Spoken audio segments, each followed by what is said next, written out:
რა მოცულობის ინვესტიციები განახორციელა თელასმა თბილისის ელექტრომომარაგების გაუმჯობესებისათვის და რა საინვესტიციო გეგმები აქვს კომპანიას 2026 წლისათვის? ამ საკითხებზე გადაცემის სტუმართან, თელასის ტექნიკურ დირექტორთან მამუკა ქობალიასთან ერთად ვისაუბრებთ. მოგესალმებით, ბატონ მამუკა. მადლობა რომ ხართ ჩვენი გადაცემის სტუმარი. ქსელური ნაწილი ელექტროენერგიის სექტორში ერთ-ერთი მნიშვნელოვანი კომპონენტია, იქიდან გამომდინარე, რომ სწორედ ქსელის გამართულობაზეა დამოკიდებული მომხმარებელს რამდენად საიმედო გამართული და ასე ვთქვათ უწყვეტი ელექტროენერგიის მიწოდება ექნება უზრუნველყოფილი. ამ მიმართულებით თელასი ყოველწლიურად ახორციელებს სხვადასხვა მოცულობის ინვესტიციებს. იმ მნიშვნელოვანია 2025 წელს რა მოცულობის ინვესტიციები განხორციელდა კომპანიის მიერ. მოგესალმებით. 2025 წელს ენერგეტიკის და წყალმომარაგების ეროვნულ კომისიასთან შეთანხმებით და მის მიერ დამტკიცებული საინვესტიციო გეგმის მიხედვით თელასის საინვესტიციო ვალდებულებებმა შეადგინა 105 მილიონი ლარი. შესაბამისად, რა თქმა უნდა, პრიორიტეტების მიხედვით მათი დიდი ნაწილი, უდიდესი ნაწილი დაიგეგმა ქსელის რეაბილიტაციის და რეკონსტრუქციის სამუშაოებისათვის. ეს მოიცავდა რამოდენიმე ქვესადგურის ძირეულ რეკონსტრუქციას, როგორიც არის საბურთალო 1, საბურთალო 3, საბურთალო 2, პლატონოს ვიზე და ასე შემდეგ. მაგრამ ყველაზე უმსხვილესი და ყველაზე მასშტაბური ინვესტიცია 2025 წელს განხორციელდა კრწანისის ახალი ქვესადგურის მშენებლობით, რომლის მოცულობამ დაახლოებით 24 მილიონი შეადგინა. რა გაუმჯობესა კონკრეტულად რომელ ასე ვთქვათ უბნებზე იყო საუბარი, სადაც ელექტრომომარაგება კრწანისის ქვესადგურის მშენებლობით გაუმჯობესდა? იცით რა, კრწანისის ქვესადგურის მშენებლობით ეს არის კომპლექსური ენერგეტიკული პროექტი, შეიძლება ასე დავარქვათ, იმიტომ რომ პირველ რიგში ეს დაიგეგმა 2022 წელს და მარეგულირების გადაწყვეტილებით თელას დაევალა აღნიშნული ქვესადგურის მშენებლობა. რა თქმა უნდა, საფუძველი ამისი იყო მუდმივად მზარდი ელექტროენერგიის მოთხოვნილების დაკმაყოფილება ისეთ ტურისტულ და ასეთ განვითარებად რაიონებში, როგორიც არის კრწანისი. შესაბამისად, ამ ქვესადგურის მშენებლობით უზრუნველყოფილი იქნება ეს მზარდი მოთხოვნა ელექტროენერგიაზე, რომლის განვითარების გეგმაც ფაქტიურად უკვე ცნობილია ჩვენთვის. შესაბამისად, გარდა ამისა, კრწანისის ქვესადგურის მშენებლობა ასევე დაკავშირებულია ელექტროენერგიის უმნიშვნელოვანესი კვანძის, როგორიც არის ორთაჭალხესი, სოლოლაკი, ტაბახმელის, ამ კვანძის ელექტროენერგიის ხარისხის გაუმჯობესებაზე და შესაბამისად გამონთავისუფლდება ელექტროენერგიის ნაწილი, რომლითაც შეიძლება სამგორის და ორთაჭალის ტერიტორიის მზარდი მოთხოვნის დაკმაყოფილება ელექტროენერგიაზე. გასაგებია და რა პერიოდი დაჭირდა სამუშაოებს ქვესადგურის მშენებლობისთვის და ასევე რამდენადაც ცნობილია გამოყენებულია ახალი ტექნოლოგიები აღნიშნული ქვესადგურის შემთხვევაში. რა თქმა უნდა, კრწანისის ქვესადგურში გამოყენებულია ყველა თანამედროვე ელექტრომოწყობილობა, როგორც 35 კილოვოლტის ზავის საფეხურზე, ასე 10 კილოვოლტის საფეხურზე, შესაბამისად სარელო დაცვის და ავტომატიკის სიგნალიზაციის ყველაზე თანამედროვე ტერმინალები. მისი მშენებლობა დაიწყო 2023 წლის ბოლოდან, მიწის შეძენიდან, ასე ვთქვათ და მე შესაბამისი, ასე ვთქვათ, მოცულობები ამ ქვესადგურის მშენებლობის, რომელიც დაკავშირებული იყო დანადგარების მოწყობილობების შეძენასთან და შესაბამის სატენდერო პროცედურებთან 2024 წლის ნოემბერში სრულად დასრულდა და შევიდა ექსპლუატაციაში. მათ შორის იყო არა მარტო ქვესადგურის მშენებლობა, არამედ საკაბელო ელექტროგადამცემი ხაზის, რომელიც დაახლოებით 1400 მეტრია და არის ორჯაჭვა საკაბელო ელექტროგადამცემი ხაზი. გასაგებია. 2025 წლის განმავლობაში კიდევ სხვა მნიშვნელოვანი პროექტები განხორციელდა და გავიხსენებ ასევე დიღომის ქვესადგურებს, ხო, რომელმაც გაუმჯობესა დიდი ღომში ელექტროენერგიის მომარაგება. აი კონკრეტულად ამ პროექტებზე რა მოცულობის ინვესტიცია დაიხარჯა?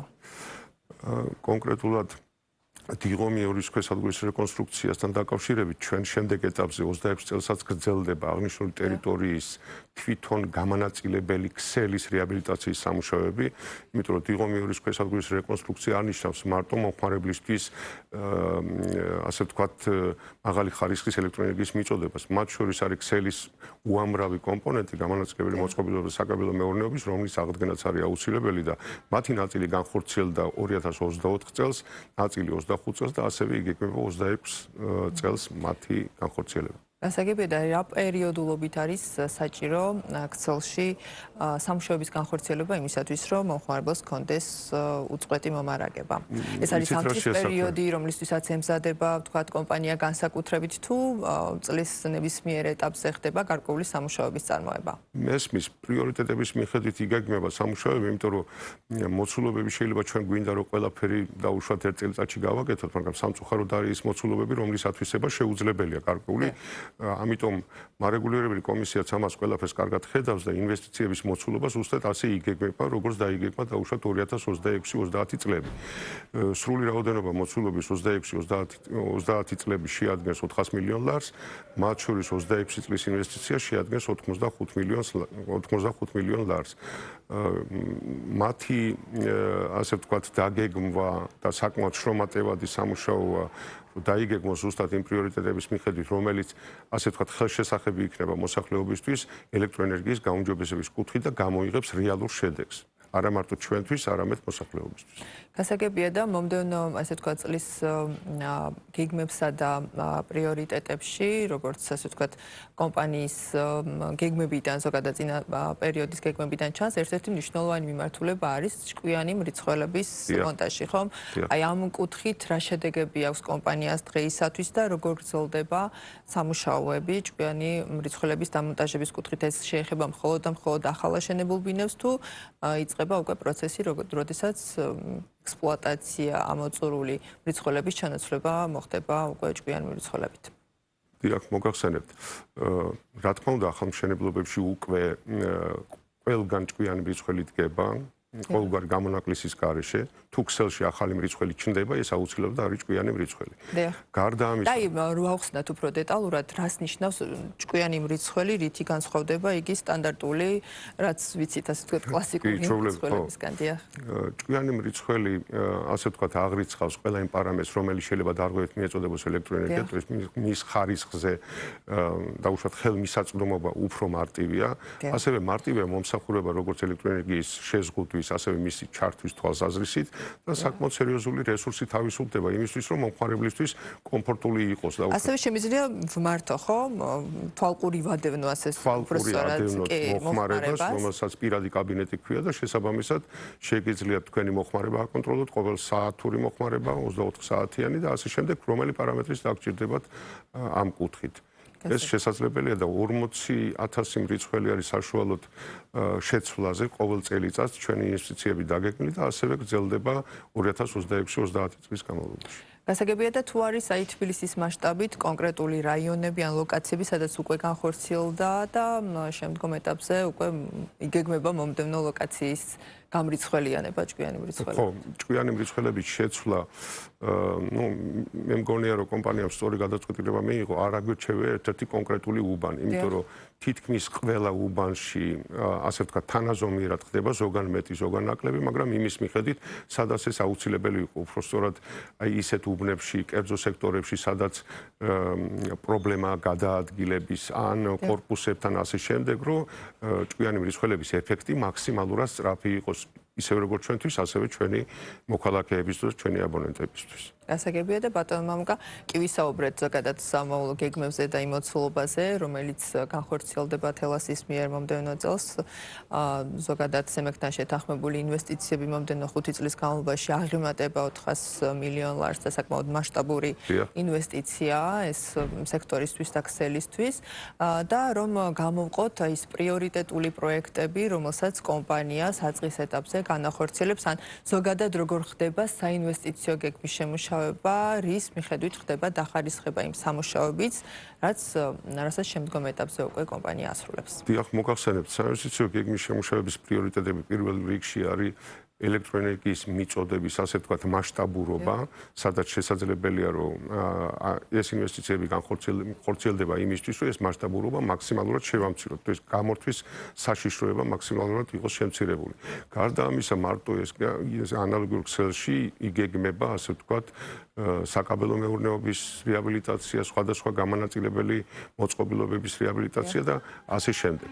რაც შეიძლება გამოყოთ 2026-30 წლების მასშტაბურობა ინვესტიციების, ჩვენ საკმაოდ ამბიციური გეგმები გვაქვს და 2026-30 წლებში დაგეგმილია 2 ახალი ქვესადგურის მშენებლობა.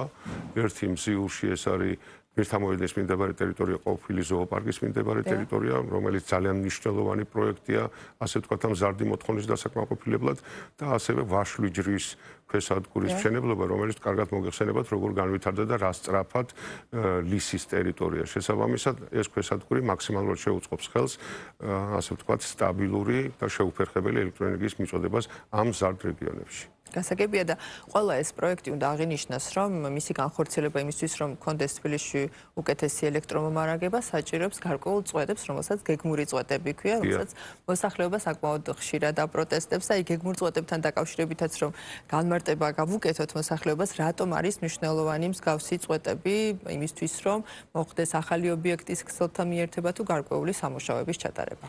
გეგმურ წვეტებთან დაკავშირებით, რომელიც საინვესტიციო სამუშაოების შესრულებას შეეხება, ჩვენ გეგმავთ შემდეგნაირად, რომ თუ რამის გადატანა შეიძლება სხვა ქვესადგურზე, რომ შესყიდვის გარეშე განხორციელდეს ეს საინვესტიციო პროექტი, ამას აუცილებლად ვაკეთებთ, მაგრამ ხშირ შემთხვევაში აუცილებელია ქვესადგურის, ასე ვთქვათ, სრული ძაბვისგან განთავისუფლება იმისთვის, რომ ეს რეაბილიტაციის პროცესი დასრულდეს, მაგრამ ჩვენ მაქსიმალურად ვცდილობთ და ისევ გეგმავთ, რომ ეს შეზღუდვის ვადა იყოს მინიმალური. მაგრამ სამწუხაროდ, სრულად ამას ვერ გამოვრიცხავთ, მაგრამ იმედი მაქვს, რომ შესაბამის შედეგებსაც იგრძნობს მოსახლეობა მის მერე, რაც რეაბილიტაცია დამთავრდება. ეს პროცესი შეუძლია ელექტრომომარაგება. წარმატებებს გისურვებთ ბატონ მამკა, იმ ისე ვთქვათ, მნიშვნელოვან პროექტების განხორციელებაში, რაც უკვე კომპანიას აქვს დასახული, როგორც საინვესტიციო გეგმების ფარგლებში მომდევნო წლების განმავლობაში. მადლობას მოგახსენებთ კიდევ ერთხელ გადაცემაში სტუმრობისათვის.